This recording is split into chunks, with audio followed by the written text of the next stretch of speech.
In today's episode, I'm turning one of my most popular workshops, Supervising with a Mental Health Mindset, into an episode. If you've ever been supervised, are a supervisor, or aim to be one, this is the episode for you. Welcome to the Suicide Prevention Lady podcast, where we make intervention easy. I'm your host, Dr. Rikki Turner, and I am a suicide intervention expert. But please take note, I am the thinky kind of doctor and not a medical professional. So please do not take anything in this podcast as medical advice. It is so wild to me that everyone can spot a bad supervisor when it's happening to them. But when it's our turn to become the supervisor, sometimes we blow it. I'm not going to get into a whole thing about all the ways to be a great supervisor because we just don't have that kind of time, okay? But I am going to focus on how to supervise with a mental health mindset. So let's run through some quick facts about mental health in the workplace. On average, the typical full-time worker spends about 8 to 9 hours a day at work, compared to around 3 to 4 hours with family during waking hours. This shows that many people spend more waking hours with their co-workers and supervisors than they do with their loved ones. Now, I'm not one to mince words. So if that supervisor or your co-workers are shitty, that's going to put a lot of undue stress on you. No one wants to spend that much time around shitty people. Did you know that employees with supportive supervisors are 70% less likely to experience burnout? 70, I said 70% less likely. Supportive leadership doesn't just mean you keep people happy. It literally keeps them working. Companies that focus on mental health see a 4-to-1 return on investment. 4-to-1. So if you're going to spend money or put in time to pour into your staff on their mental health, you're going to get a 4-to-1 return on investment. Did you hear me in the back? This is a huge thing, but it's increased productivity, lower absenteeism, and reduced healthcare costs. According to the Deloitte study, companies with strong mental health initiatives experience 56% lower absenteeism and 50% lower turnover rates. People stay. You know how much time and effort and money is wasted recruiting new people. If you've got a higher turnover rate, it's maybe time to look introspectively what's going on. Employees are 3.5 times more likely to be engaged and motivated at work when their mental health is supported, which can lead to better performance and retention. These are all well-documented facts, but for some reason we still have this mindset that you've got to grind. Being burnt out is somehow elevated and celebrated in ways it's become like a badge of honor. Blech, gross. Let's stop that. So what does it mean to supervise with a mental health mindset? I've got 7 different things that I want to talk about here, and this is kind of the nuts and bolts. So let's dig in. Foster a supportive work environment. If you have a toxic team, that means you have allowed that toxic team to exist. It's time to put a stop to it. So one thing that you can do initially is make sure that you are not criticizing in public. You call it constructive feedback. I don't care. We're not doing that in front of a bunch of people. If we have to, sometimes it does, focus on the behavior and do not focus on the person. When it's time to praise people, make sure to do that. You can do it in private. Of course, please do that in private, but also do it in public. Let your team know that you are supportive of them and you're proud of them and you want to publicly acknowledge that the work they're doing is good. Give credit to the team even when they're not in the room, because word travels and that changes your mindset as well. So even when they're not there, make sure you're bragging on your team and the accomplishment that they have made, and you're not taking credit for their work. No one likes that person. Don't be that person. Celebrate the wins together too, as a team. Like, this is part of a supportive work environment, is that when one of us wins, we all win. So make sure in your meetings, you've got time set aside to celebrate some wins, or send that email out to actually celebrate some wins, or the Slack message or whatever. Make sure you're celebrating those things with your team, and take responsibility for your own mistakes. You are not perfect. You cannot be perfect. You are not the perfect supervisor. You're never going to be the perfect supervisor. You can make progress. That's great. But being vulnerable enough to be able to own your mistakes in front of your team and apologize and make the correct amends for them will go so far, because it also encourages them to do the same thing. If they never see you owning up to your mistakes, what makes you think they're going to do it themselves? All right. So the next thing is to promote open communication. All right. We want our team members to feel safe coming to us and each other with things that they need to talk about. That could be giving them the latitude to give you constructive feedback or speak their mind about issues on the team. Do not wait for evaluations to give feedback. Do not wait. Do not blindside your team with a bad evaluation. That does nothing. When people are nervous coming into a performance review, that means you have not done a good job of giving them feedback throughout the year. Okay. So make sure to note that and like, oh, okay. So they don't know how this is going to go. This is bad. That means if it's good or bad, they need to know they're doing a good job. They need to know that they're not doing a good job. And when you give them that feedback, again, I gave clear expectations here. Did you? Clear expectations are part of open communication. But if you have that, then this is not the quality that I was expecting. Okay. I'm not saying it's not going to sting. That happened to me. Oh, one of the worst times that happened to me. They did not come to me angrily. This is not to the level that I was expecting. I thought we were on the same page. But this is not good. It's missing these elements. And then I went to work to fix it. It haunts me, but there was nothing unkind about that. And I knew exactly where I stood with this person. I never had to wonder, am I doing a good job with them or not? Because if I wasn't, I knew it. If I was, I knew it. It's that simple. Give them the space to be a human and for you not to be their supervisor for a minute. Put a little pause on that aspect of your relationship, especially if you notice that they're struggling. Be like, hey, let's have a minute. You and I, we are just two human beings in this room. Forget that I'm your supervisor for a second, okay? How are you doing? Now, the key here is you cannot weaponize this information, but you need to let them know that they are safe to tell you what's going on in their personal life, because there's no bigger myth than you need to leave your problems at the door when you come to work. That's not real. That's not how life works. Can't do that. If me and my husband are fighting and I'm at work, that's all I'm thinking about. I'm having a very, very hard time not focusing on that or not thinking about that and actually focusing on work. I have ways to get it done, but I can't just leave it at the door. That's not how humans work. So don't say stuff like that or make that expectation of them. And make sure to, on the same note with the evaluations, make sure that you're not like, you see the issue, you see the toxic person, you see the behaviors that are going on. And instead of having an uncomfortable conversation, you think to yourself, it's probably just going to get better. I'm just going to let it ride. You're going to let it fester. You're going to let infection spread. Okay. We have to go ahead and do that immediately and nip it in the bud immediately, because you're setting yourself up for success there. You're being openly communicating with your team. You're holding people accountable, but you don't have to do it in a mean way. It's still kind. I fired a lot of people in my day, a lot. Okay. And I've only had, and I'm coming off the top of my head, 2 times, maybe 3. I want to give room for 3, but maybe 2 that left angry at me. Most of them are still asking me for a reference, which is not a good idea. If I fired you, you don't need to put me down as a reference. But because I'm honoring them as a person and only focusing on the behavior when I have those type of meetings. Don't let stuff fester, because it's just gonna get worse, and then it's gonna be a much bigger issue that you can't really handle.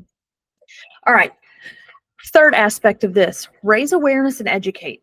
Do you see a webinar or a conference or a workshop or something that they can do that's on stress management or mental health or something like that? Send it to them. openly encourage them to participate in this. Participate in awareness events as a team.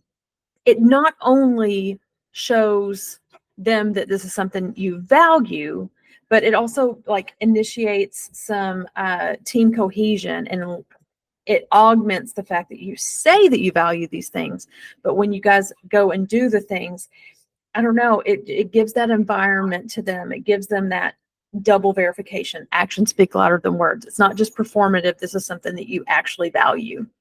Are there programs going on, like if you're on a campus or if you've got like a health program or whatever going on? Is there something you can encourage them to attend? Whatever it is, HR pushes out all kinds of stuff all the time. So pick some of those and make sure that you're letting them know, hey, this is something that is good. Suicide Prevention Month is currently going on, right? That's a wonderful thing. Like, post some things, get them involved in that. That lets them know, hey, we care about you here. Maybe don't say we're a family here, though. The fourth thing is policies and practices. It's one thing to say you value all of these things, but if your policies and practices do not say that to them, don't allow you to do some of these things, it's time to start changing those policies and practices. That's the structure of your team. That's the rules and regulations that maybe you don't have any impact over. Are there some that you can ignore and not get caught? That sounds unethical. I'm not trying to be, but let me give you a for instance on this. I talked about this in a previous episode. I just started a new job. I had just started a new job. And within a month, I got COVID. The first time I'd ever had COVID. And it hit me hard, so hard. Okay. I didn't have any sick time. I think I had 4 hours of sick time. And I was going to need 10 more than 4 hours. And I let my boss know, and I was stressed about it. And I was like, I will keep track of how much time I'm off and I will make up that time to you, whatever.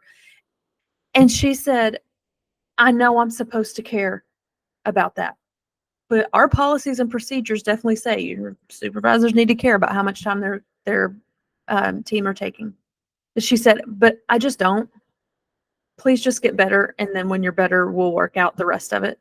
And it took this huge weight off my chest to be able to just heal and not feel like I'm letting everybody down. I then turned around. I've been there for a couple of years now, and I came down with COVID again during training season, which is we're traveling all kinds of places and putting on trainings, and I run an integral part of that training. And it was almost comical at this point, but I knew what the reaction was going to be this time. I knew it was going to be nothing but love and care for me as a human, and it's not my responsibility to figure out what's going to go on. People who are like, yeah, just find your own coverage. I have the bid. I cannot find coverage. It's up to them. And that's the difference too, is when we see that when it happens to other people. So when somebody else came down with COVID, I was able to be like, you need to sit your ass down and stop worrying about this training. Go rest, hydrate, get better. We got this. And we rallied the team who were healthy, and we figured it out, because that is the environment that we have been raised in. So when I say, are there rules that you can bend? What I'm talking about is, does your company have a work from home policy? Okay. If it's you can't work from home, is there some flexibility there? Okay. Do you have a flex time policy? If you don't, okay. So can you have an informal one within your team that, hey, if you worked late on Thursday, come in a few hours late on Friday, sleep in if you need to, or whatever. If you have to work a weekend, you get a day off somewhere. Just how can you do things that help people feel supported, and not that we are constantly saying, be at work, work, work, work. This is the only thing that's important. Here's another thing too. Some companies and organizations require a doctor's note for sick time. Knock that shit off. Knock it off. Number one, they may not have the means to go to the doctor every time they're sick. Okay. Nothing wrong with being sick. All right. They shouldn't have to give you a full-blown soliloquy to let you know what's going on with them to get sick time approved. Okay. Stop asking questions. It's none of your business. If they need a sick day and they have the sick time, let them take the sick time. Most places have abuse of sick time policies, and you can kind of keep an eye on that and handle that in the way that in which you see fit. But most of the time, acting in this way, it lets people have the latitude to be like, okay, I need a mental health day. Okay. Still these are still not recognized in places, but if you're going through something and you need a day to yourself to just maybe you need to watch 15 episodes of The Office in one day, and then you can come back revived. Great. Perfect. That's fine. Let's stop judging people for what they're using their sick time for and just let them use their sick time. It's theirs. Like, I don't understand the barrier here. And I certainly don't think that we need to be butting into their business and finding out what kind of doctor they went to or nope. Don't do it unless it's part of an abuse of sick time thing that you have to follow for your HR. All right, so 5, let's talk about workload balance and stress management. First, encourage people to take their time off. If you see that their time is building, they haven't taken time in like 6 months or something, say, hey, notice you haven't taken any time off. Might be a good idea. Do it gently at first. You can come back. I mean, if you want a humorous episode, watch the episode of Big Bang Theory when Sheldon is forced to take time off because he never takes his vacation time.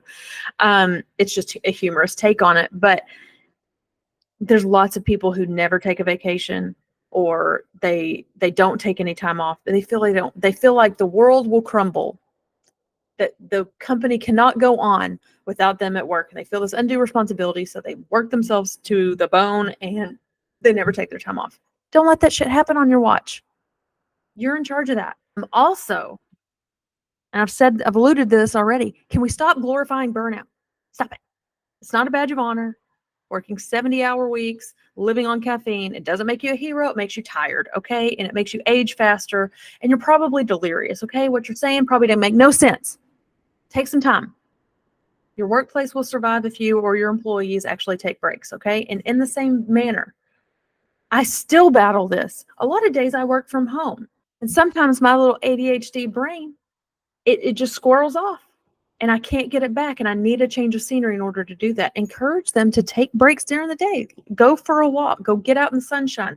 That 5-10 minutes that they take to go do that thing is going to result in higher productivity, because I can tell you, when I don't do it, when I feel the need to do it and I don't do it, I'm technically working, but man, I ain't getting nothing done. So it actually makes me more productive to take that 5 to 10 minutes. If you see a team member that is stressed or working too much, you put a stop to it. You put a stop to it. You go to them and find out what's going on. Is there something going on in your life that needs to be addressed, that you need to take some time to handle? Do you have too much on your plate at work? Can I take something off of your plate? Give it to somebody else, take it yourself, whatever. Encourage them to take a day off. Whatever it is, if you see that somebody on your staff is doing this, then it's your job as a supervisor to get to the bottom of it. Avoid giving the reliable employees everything that comes up outside the job description, okay? Because you know what you're doing? Your other duties as assigning them to death, okay? It's easy to ask them. I am always that person. Because my lot in life is to be the one that's easy to ask for something, because they're just going to get it done. After a while, it burns that person out. So just be careful. It's always easier as a supervisor because you know you've got your old faithfuls that you can go to. But when you're noticing, I've asked them for too much recently, and even if you have an underperformer, it's still okay to ask them to do extra things. Spread the wealth. You have that power. If they cannot handle it, that is in your expectations. There are policies and procedures in order to help that person. Next, EAPs and mental health resources. EAPs are employee assistance programs. Some companies have them, some companies do not. Find out if you have one. Then find out what's covered in it. Okay? I work for a university system. Ours, last I checked, our employee assistant program offers 10 sessions a year with a counselor. Could be family counseling, could be marriage counseling, could be personal counseling, doesn't matter, but they offer 10 free ones a year just for being an employee. What do you offer? What's going on at your corporation or your institution? Okay. What mental health resources do you have? Do you have something that people can use? Do you have our insurance has a program that you can participate in, and it gives you like, I think it was $50 if you got your flu shot, and $50 if you had your annual checkup, and $50 if you had your breast and gynecological visit, or your prostate visit. Lots of different things. And then there were these programs that you could go through, that each program, and one of them was on mental health, is $50. Okay. Do you have something like that? Make sure because no one on our team knew about it. And listen, Sissy walked away with $450 in gift cards. Okay. Talk about helping your mental health. So just figure out what it is, what's covered by your insurance, what do you have EAP wise, what resources are available in your state, whatever, and make sure to educate your team on those. Lastly, lead by example. And this is arguably the most important one, okay? Because you have to take your own mental health seriously. And if you've ever noticed a supervisor who never takes breaks or makes their team feel like they shouldn't either, yeah, you can say you can do and say all the things that I've already listed. But if you don't do them, no one else is going to follow your lead. It's like burnout osmosis. Like you burn yourself out and then everybody else thinks, well, this is the level I have to perform at. So that's what they're going to do too. Okay. I once had a supervisor who openly shamed anyone who did not come into work before 7:30 a.m. or didn't stay until at least 6 p.m. Okay. He also loathed taking lunch breaks. When people would ask him to do a lunch meeting or something, he hated it. So as a young professional, I internalized that. I was like, oh, okay. So I've got to get more time and be better than everybody else. And so that's how I'm going to climb the corporate ladder. And I'm going to tell you, it worked. It worked. I climbed it quickly. And I missed time with my family that I can't get back. And I stressed my body out to the point of needing a surgery because I could not take care of myself. The stress that I had at work and the fact that I allowed them to take time away from my family and for rest and all of those things, that's stuff I can't change that. And because I was doing that, I was also giving that impression to everybody else. I was saying the right things. I was saying, you're important, you matter, take care of yourself and all things, but I wasn't doing it for myself, and they weren't doing it for themselves either because they didn't want to disappoint me, and that's on me. So make sure that you are taking care of yourself so that they know it's safe to take care of themselves. So in the same light, actions truly speak louder than words. We can't just tell them they have to take care of themselves and not show them that you also do it, and show them how if they've never had anybody do that. Because a lot of them don't know. All they know is grind, work. That's how I'm going to get promoted. That's how I'm going to get ahead. And in some ways that is true, but you can do that in a way that is also mental health positive. So if you follow these guidelines, even if you have a toxic environment now, you can change it. Your employees will notice, and you'll notice a culture shift. So if you need some assistance with this, I'm just scratching the surface of my workshop on supervision. This is a bite. This is a nibble. This is an appetizer and a mouche-bouche, if you will. Okay. If you'd like to have me out and do an in-depth workshop for your organization, send me an email and I'm sure we can get something set up for you. So if you found today's episode helpful, here's what I need from you. Take a moment to share it with someone you know. If you supervise other supervisors, send it to them or share it on your socials or email chain. Spread the word and let's build better workplaces together. Before you go, hit subscribe and leave a review on Apple Podcasts or Spotify. It helps the algorithm gods know to push this podcast out to more listeners. Plus, I'd love to hear what you think, so you can go ahead and drop a rating or comment while you're at it. Okay, next week's episode is fire! On next week's episode, I got to interview the Dancing Wayne. And if you don't know who Dancing Wayne is, get on TikTok or Instagram and find him because he is amazing. All right. The conversation we had about mental health and how he turned tragedy into a beautiful new ending to a story, it's so amazing. So join us next week where we continue to learn how to intervene with ease.